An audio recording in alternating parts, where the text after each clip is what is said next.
अभी देसी जुगाड़ होममेड पिज्जा। इस पे लगाएंगे पिज्जा सॉस एंड इसको अच्छे से कर लेंगे फिल।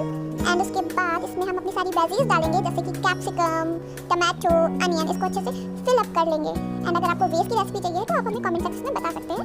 देन उसके बाद अनियन कम पसंद है तो सबसे हल्का अनियन डाला। एंड इसका बेस्ट पार्ट चीज़, वो भी डालेंगे, टेंशन ना लो। उसके बाद हम लोग डालेंगे इसमें पनीर। एंड उसके बाद अभी पनीर को अच्छे से फिल अप करिए। इसमें मैंने ना पिज़्ज़ा सॉस मिलाया, आप भी मिला के डाल सकते हो। उसके बाद हम लोग इसमें डालेंगे हमारी भर भर के मोज़रेला चीज़।